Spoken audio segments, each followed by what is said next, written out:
What's going down, folks? It's your boy C back on the Madden 17 franchise, and we're about to dive right into some player negotiations right off the bat. And as you can see, we've got a couple of decisions to make, but I think we should only focus on one this episode, and that should be Vic Beasley. He's been an absolute monster for us ever since we started the series, so I think we should do pretty much whatever it takes to keep him on the squad.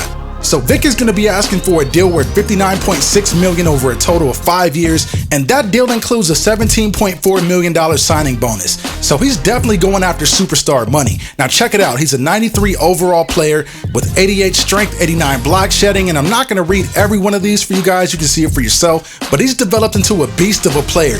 Now it is worth pointing out that Vic is 27 years old and he's also lost his quick development trait. So more than likely what that means is this is as good as Vic is going to get. And you know what, you guys? I'm perfectly fine with that. So let's go on ahead and offer Vic a deal, giving him exactly what he was asking for. He agreed to terms, both sides are happy, so we're moving on. Now, the next topic on our agenda today, you guys, is we've got to figure out exactly what to do with Deion Jones. And I probably shouldn't phrase it like that because I kind of already made a decision, but you guys are going to see that in just a moment. But I want you guys to understand exactly why I made the move. Check it out. He wants a 7-year deal worth $61.9 million, more like 62. But actually, the deal breaks down to 36.5 over 7. That's not a bad deal at all. That's what, $5 million, a little bit over $5 million a year for 7 years. But that $25 million signing bonus, that just really kills the entire negotiation for me. So just being honest with you guys, I really don't think I'm going to pay that. So like I always do when checking out other teams' depth charts, I always look at the bottom of the roster just to see if there's any potential there. And I happened to stumble on Marquise Marshall, a second-year middle linebacker from the Rams. He's got decent tackle, block shedding, and hit power. Play rec and pursuit really aren't that bad either, but I think after a year in the system, I thought that Marquise would develop into a really nice player for us, so I thought it'd be best if we made a move. So what I did was, based on a lot of your recommendations in the last video, I decided to offer up Josh Gordon in return, straight up. And looking back on the trade, I probably could have gotten a little bit more for Josh Gordon somewhere else, but I definitely think that this is the right play long term. What do you guys think about the trade?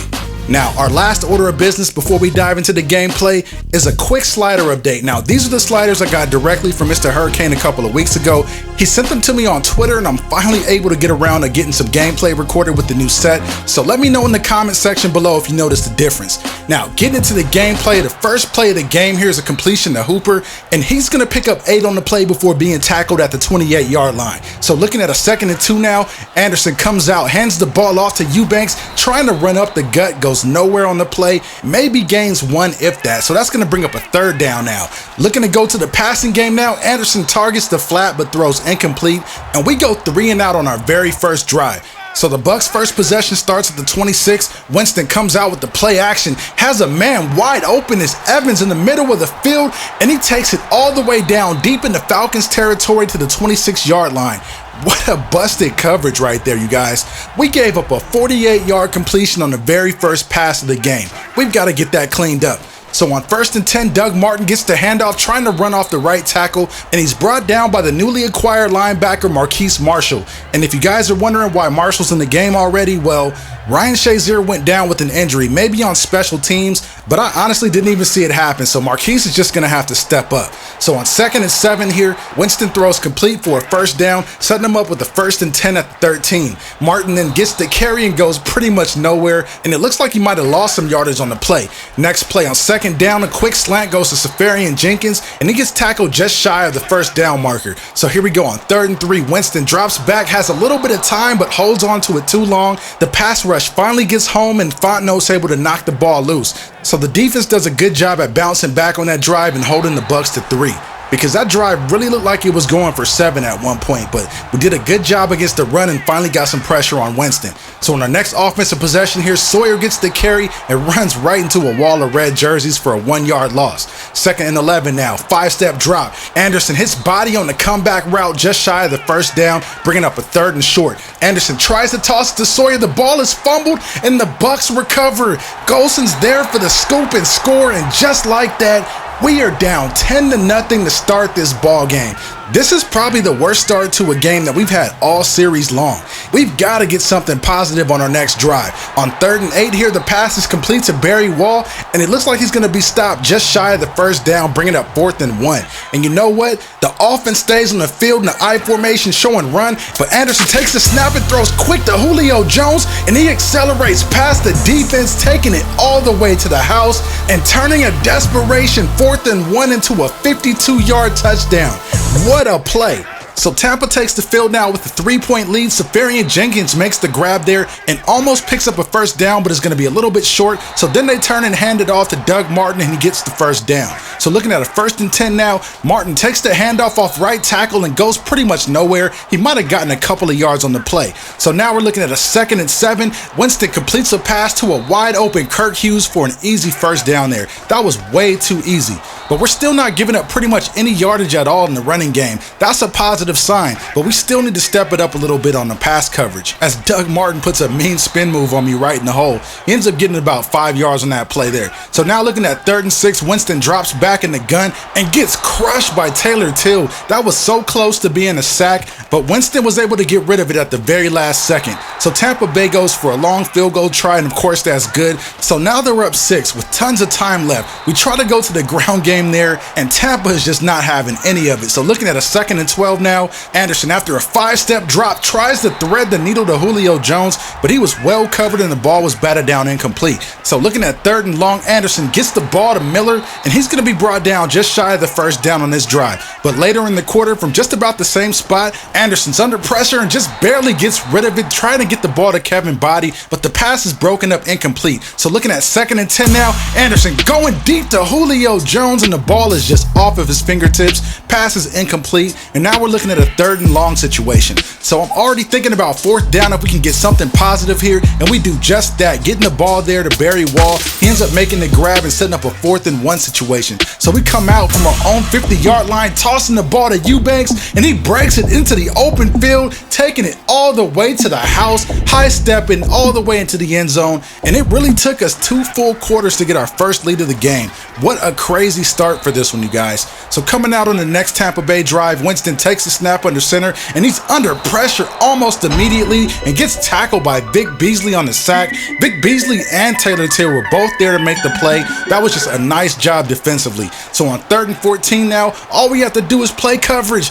All we have to do is play coverage, but nobody covers Doug Martin out of the backfield, and we end up giving up a first down on a 3rd and 14. That was just a back-breaking play. And speaking of back-breakers, check this play out. Mike Evans just goes up and makes the play over Desmond Trufant for a huge completion. And look at this, he's averaging 30.5 yards per completion. That is just ridiculous. And then on 3rd and goal here, nobody covers Evans, and he's wide open for an easy touchdown.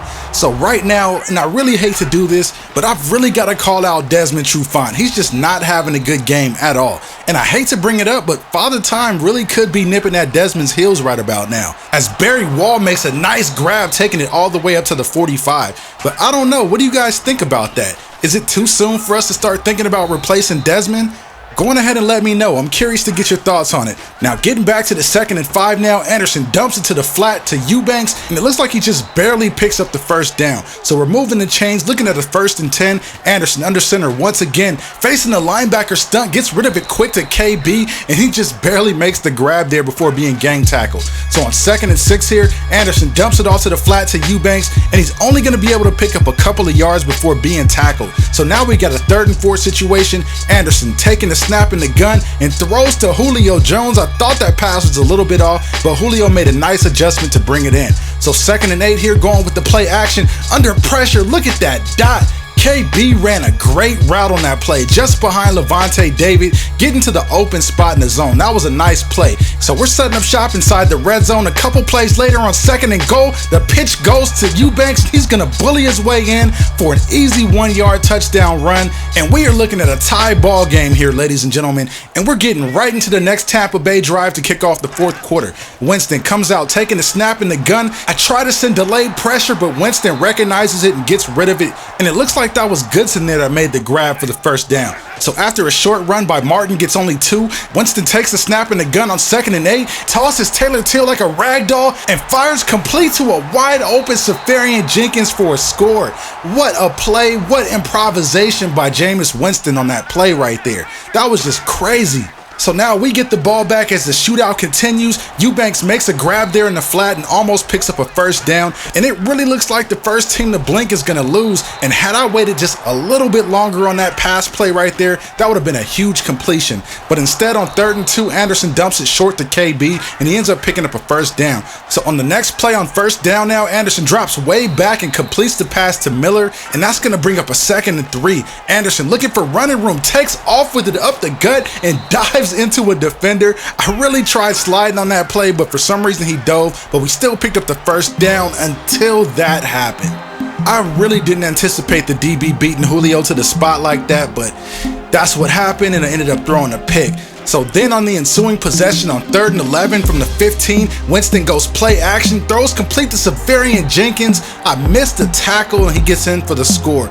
Now in all fairness, before you guys decide to kill me on that, I went with the hit stick because I really needed to force a fumble there to make a big play and try to get the ball back. With only a minute left in the game, if I stop them and they kick a field goal, it's still a 2-score game anyway, so why not just give it a shot? So with the score being 35-21, the game is all but over, but we're still not giving up as Kevin Body gets wide open, making the grab and taking it all the way downfield before being pushed out of bounds at the 21. So then a couple plays later on 1st and goal, Anderson fires complete to a wide open Miller, and the touchdown there gives us a little bit of hope. All we need is the onside kick, but it's recovered by Mike Evans and the game is over. This is the way it's going to go down, you guys. We end up taking the loss 35-28, and that 4th quarter interception, you guys, really has me kicking myself because the game probably would have gone a lot differently had that not happened, but it is what it is, and we'll get out of here with a loss. Now onto the stat sheet. Anderson had a pretty good game, 24 out of 34 attempts, 297 for 2 touchdowns. Not a bad day at all, but again, that 1 interception was the blemish on the day. Onto the running backs. Dre Eubanks pretty much got all but eliminated once the game turned into a shootout, but he did have 72 yards on 11 carries and 2 touchdowns. I really think he would have had a big game had we not gotten down so big so early, but that's just the way it played out. Onto the receiver stats, KB led the way with 96 yards off 6 catches. Braxton Miller chipped in with 5 grabs of his own for 45 yards and a touchdown. And Julio Jones had 3 catches for 80 yards and a touchdown. And I thought that Barry Wall might have been amongst the receiving leaders for the day, but I guess he didn't have that many catches after all. But anyways, you guys, that's all the time I got for this video. I hope you guys enjoyed it. Don't forget to like, share, comment, and subscribe. I'm signing off, and I'll see you in the next one.